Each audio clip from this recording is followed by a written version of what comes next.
नमस्कार, अभिवादन स्वीकार कीजिए। मैं अभिषेक मौलिक भारत आप सबका हार्दिक स्वागत और धन्यवाद करता हूं। और आप जहां भी होंगे सुरक्षित होंगे और स्वस्थ होंगे। और मैं आपको बता दूं कि राजनीति में अब उत्तर प्रदेश के अंदर उठापटक शुरू हो गई है। और जो चुनाव है 2027 का, उसकी तैयारियां जनता करने लगी है। जनता से मतलब जो नेता हैं। और आपको मैं बता दूं कि रणनीतिकार को ही ये पता होता है कि कब कौन सी चाल चलनी है। अगर गलत चाल चल दी गई किसी के द्वारा, ऐसा होता है कि अनट्रेंड लोग होते हैं राजनीति में, वो गलत चाल चल देते हैं और वो चाल उल्टी पड़ जाती है। तो ऐसा ही एक जो गलत चाल है वो चल दी गई है, उसके बारे में मैं आपको बताने जा रहा हूं। अब जो आज की खबर है, जो आपको शायद पता चल गई हो, लेकिन फिर भी मैं आपको बता दूं कि यूपी की सियासत में इंडिया और एनडीए दो गठबंधन के बाद 9 पार्टियों से मिलकर एक नया दल बना है उत्तर प्रदेश के अंदर। यानी कि नए गठबंधन की एंट्री हो गई है। और सीएम फेस यानी कि मुख्यमंत्री कौन होगा, इसकी भी लखनऊ में घोषणा की गई है। और पूरी बाकायदा एक होटल के अंदर प्रेस कॉन्फ्रेंस की गई। किसके द्वारा? स्वामी प्रसाद मौर्य जी के द्वारा। और उसमें 9 दल यानी 9 पार्टियों को जोड़ा गया है। और ये जो नया मोर्चा है, इसके अंदर 9 पार्टियां तो जोड़ी गई हैं, साथ में जो यूपी की पॉलिटिक्स है उसमें एक उठापटक जो है वो शुरू हो गई है, एक भूचाल। उत्तर प्रदेश की सियासत में 2027 चुनाव की पहले सरगर्मी तेज हो गई है।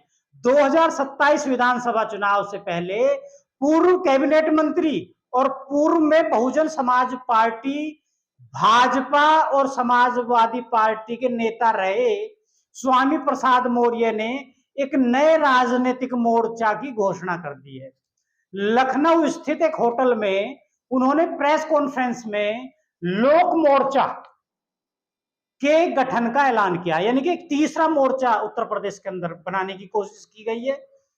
उनके इस ऐलान के बाद अभी तक यूपी में जहां एनडीए और इंडिया दो लाइंस के बीच लड़ाई थी, उसमें एक तीसरे गठबंधन की एंट्री हो गई है। स्वामी प्रसाद मौर्य ने बताया है कि यह मोर्चा 9 राजनीतिक दलों को साथ लेकर बनाया गया है, जिनका उद्देश्य सामाजिक, आर्थिक और राजनीतिक न्याय को मजबूत करना है। प्रेस कॉन्फ्रेंस के दौरान सर्वसम्मति से स्वामी प्रसाद मौर्य को 2027 के चुनाव में मुख्यमंत्री भी का चेहरा भी बना दिया गया है। यानी कि लोक मोर्चा भी इन्होंने बनाया और मुख्यमंत्री चेहरा भी खुद ही बन बैठे हैं। अब इसके आगे और भी बात करेंगे, और भी आप जान लीजिए इसके बारे में। ये 9 दल शामिल हुए हैं टोटल इसके अंदर। लोक मोर्चा में जो 9 दल शामिल हैं, उनमें अपनी जनता पार्टी, जिसके राष्ट्रीय अध्यक्ष स्वयं स्वामी प्रसाद मौर्य हैं। राष्ट्रीय समानता दल, जिसके राष्ट्रीय अध्यक्ष हैं मोतीलाल शास्त्री। सम्यक पार्टी, जिसके राष्ट्रीय अध्यक्ष हैं डॉक्टर राजमणि राय। और ये पूर्व में इनके एक सहयोगी तपेंद्र प्रसाद, वो पूर्व आईएएस रहे हैं। एक दल है जन सेवा दल, जिसके राष्ट्रीय अध्यक्ष हैं विनेश ठाकुर। और पॉलिटिकल जस्टिस पार्टी, जिसके राष्ट्रीय अध्यक्ष हैं राजेश सिद्धार्थ। और संस्थापक हैं इसके डॉक्टर बीपी अशोक, ये पूर्व में आईपीएस रहे हैं। और सर्वलोक हित समाज पार्टी, जिसके राष्ट्रीय अध्यक्ष हैं सत्यनारायण मौर्य।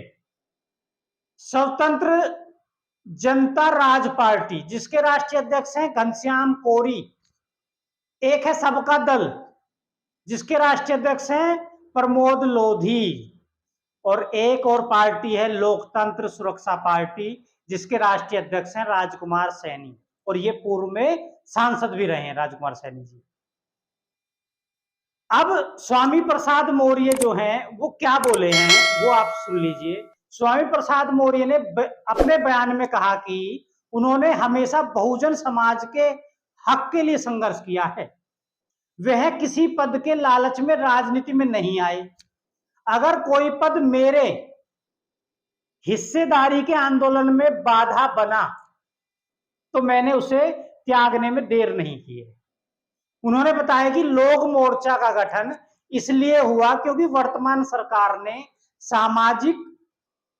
सामाजिक न्याय, पिछड़ों और अल्पसंख्यकों के हितों की अनदेखी की है, इसलिए हमें तीसरा मोर्चा बनाना पड़ा है। अब आगे क्या कहते हैं, ये मोर्चा एक कॉमन मिनिमम प्रोग्राम पर बनाया गया है जिसमें हिस्सेदारी आधारित टिकट वितरण और मंत्रिमंडल गठन, निजी क्षेत्र और न्यायपालिका में प्रतिनिधित्व, मुफ्त और समान शिक्षा, मुफ्त चिकित्सा, मुफ्त सुरक्षा और मुफ्त न्याय, ओबीसी और अल्पसंख्यकों को भी और एसटी एससी को भी आरक्षण जो है वो दिया जाएगा। राज्यसभा और विधान परिषद में ओबीसी अल्पसंख्यकों को आरक्षण दिया जाएगा। यूनिवर्सल बेसिक इनकम की व्यवस्था और पुरानी पेंशन योजना की बहाली भी इसमें शामिल है। ये इनके जो पार्टी इन एजेंडों को लेके आई है।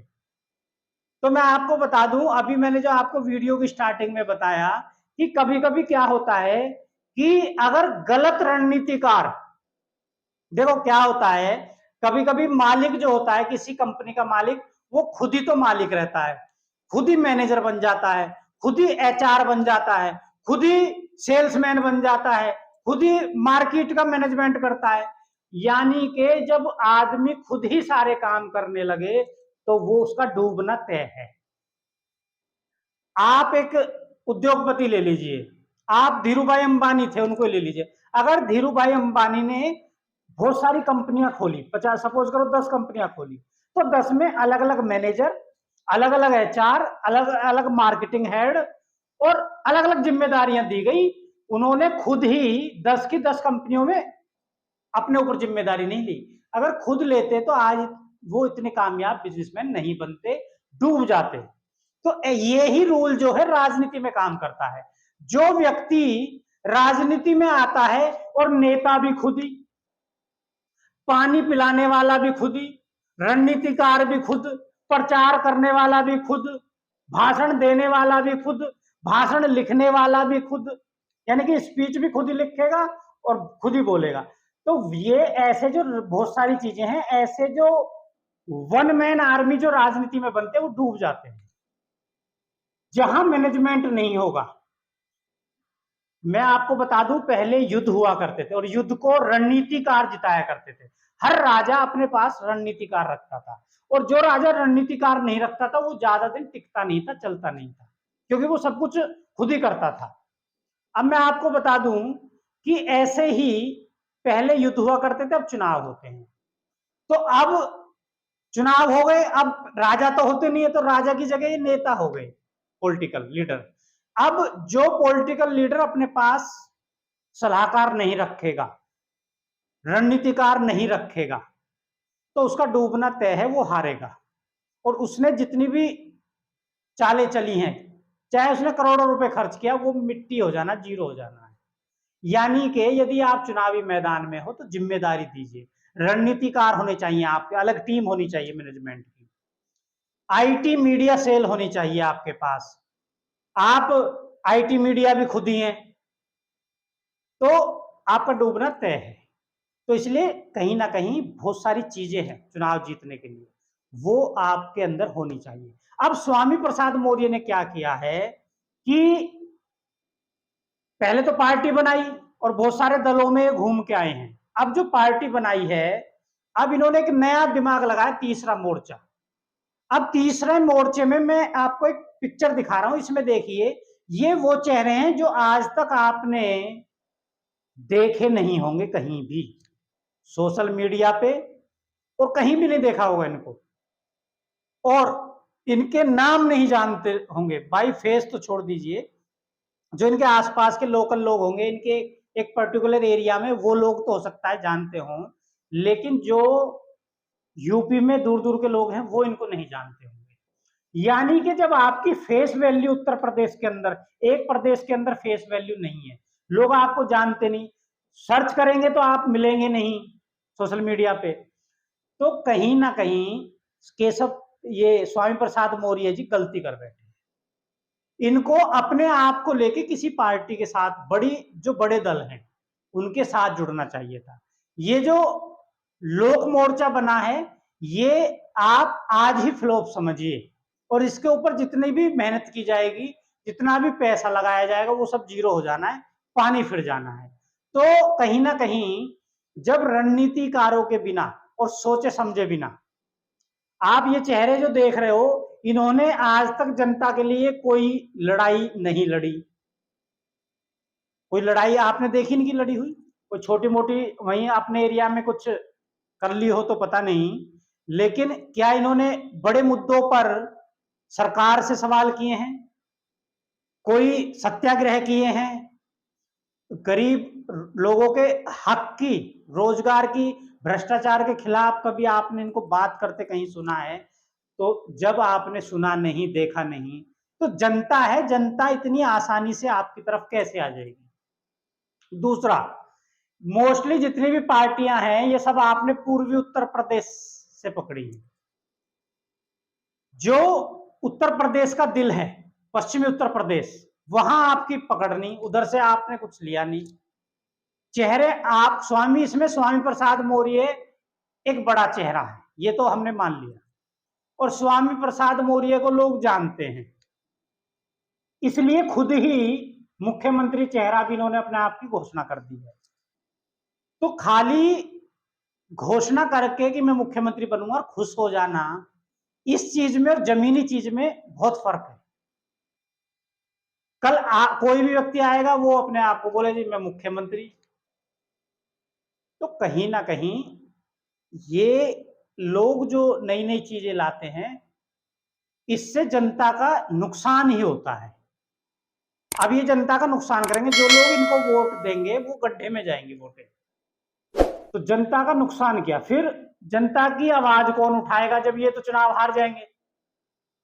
तो कहीं ना कहीं जनता भी भोली भाली है, जनता को भी समझना पड़ेगा। और एक जो जातिवाद पे आप वोट करते हैं, वहीं आपका विकास नहीं होता, क्योंकि आज तक आपने जो भी वोटें की वो जातिवाद पे की। ये मैं जनता को मैसेज देना चाह रहा हूं। आपने यदि रोजगार पे वोट दिया होता तो आपके बच्चों को रोजगार मिलता, यदि आपने चिकित्सा पे वोट दिया होता तो आपके बच्चों को चिकित्सा मिलती, अच्छे हॉस्पिटल मिलते उत्तर प्रदेश के अंदर। आप देख रहे हो चिकित्सा व्यवस्था की हालत कितनी खराब है उत्तर प्रदेश के अंदर। उत्तर प्रदेश से लोग दिल्ली आते हैं इलाज कराने। उधर भ्रष्टाचार देख लीजिए आप, किसी भी डिपार्टमेंट में जाइए, इतना भ्रष्टाचार है, बहुत भ्रष्टाचार। तो आप महंगाई के ऊपर वोट नहीं करते हैं कि भाई महंगाई कम हो, तो महंगाई कम होगी कैसे जब आप जाति पे वोट कर रहे हो? नेताओं को पता है कि भाई मेरी जाति के लोग हैं, मुझे वोट करेंगे, तो इनके लिए कुछ करने की जरूरत क्या है, विकास करने की जरूरत क्या है? और दूसरा, एक व्यक्ति को, एक सरकार को, जो व्यक्ति आपके लिए काम करता है, जो नेता काम करता है, उसको तो आप जिताइए, बार बार जिताइए, लेकिन जो व्यक्ति निरंकुश हो जाए और आपके लिए काम ना करे, और यही चीज लागू होती है सरकार के ऊपर, जो सरकार आपके लिए काम नहीं करे उसको ज्यादा दिन नहीं बैठाना है। आप हर 5 साल में सरकार बदलिए, देखिए आपका विकास होगा। लेकिन आप धर्म के नाम पर, जाति के नाम पर वोट कर रहे हैं केवल, आपको अपने बच्चे का चेहरा नहीं देखते हैं, आपको रोजगार से कोई मतलब नहीं है। उत्तर प्रदेश के अंदर देख लीजिए, इतने लोग बीएड कर रहे हैं, कोई भी उनके लिए वैकेंसियां नहीं निकाली जा रही। इतने बच्चे बीएड कर रहे हैं, बीएड करके बेरोजगार हैं, और प्राइवेट हॉस्पिटल्स में 6-6 हजार रुपए, 5-5 हजार रुपए में एक बीएड व्यक्ति जिसने इतना पढ़ा और क्या क्या सपने देखे होंगे, वो 5-6 हजार की नौकरी करने के लिए मजबूर है, क्योंकि सरकारें उनके रोजगार की कोई व्यवस्था नहीं कर पा रही है।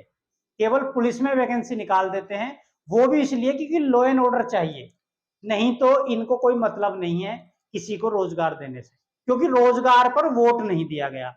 जातिवाद और धर्मवाद के ऊपर वोट दिया गया। इसलिए जब आपने वोट रोजगार के लिए किया ही नहीं तो ये रोजगार देंगे क्यों आपको? तो ये सब समझने की चीज है। ये जो मोर्चे वोर्चे बनाते रहते हैं लोग, सब क्या है कि कहीं ना कहीं जो सत्ता का सुख है वो भोगना है। जो व्यक्ति आज ही मोर्चा बनाते ही मुख्यमंत्री का अपने आप को घोषणा कर देता है चेहरे की, तो क्या उस व्यक्ति के अंदर लालसा नहीं है? क्या उस व्यक्ति के अंदर लालच नहीं है? यहीं से साबित हो जाता है, यही मिस्टेक कर गए। और जो समझदार व्यक्ति होगी, जनता समझदार होगी, वो समझ जाएगी जो व्यक्ति आज ही अपने आप को मुख्यमंत्री बना बैठा है, घोषणा कर बैठा है, तो क्या उसके अंदर लालच नहीं होगा? एक तरफ बात की जाती है कि हम निस्वार्थ हैं, लालच नहीं है। आप मुख्यमंत्री बाद में बनिए, अभी आप बिहार के अंदर देखिए, जन स्वराज पार्टी बनाई गई। जन स्वराज पार्टी के जो संस्थापक हैं, उन्होंने अभी तक, जो पीके हैं प्रशांत किशोर, उन्होंने अपने आप को मुख्यमंत्री चेहरा घोषित नहीं किया। उन्होंने यहां तक कि खुद को राष्ट्रीय अध्यक्ष नहीं बनाया पार्टी का, किसी और को बनाया है। तो यहां पता चल जाता है कि वो व्यक्ति जनता के लिए काम करेगा। यानी कि प्रशांत किशोर, ये मैं आपको अपना अनुभव बता रहा हूं, यदि प्रशांत किशोर जी बिहार में मुख्यमंत्री बन के आए तो ये बिहार का इतिहास याद करेगा कि ऐसा मुख्यमंत्री, या जनस्वराज पार्टी आई तो ऐसा काम किसी ने नहीं किए होंगे जो प्रशांत किशोर कर जाएंगे। क्योंकि सबसे ज्यादा जो पलायन है वो नंबर 1 पे कहां है? ये बिहार के अंदर, और उसके बाद उत्तर प्रदेश और मध्य प्रदेश, इन राज्यों में पलायन है।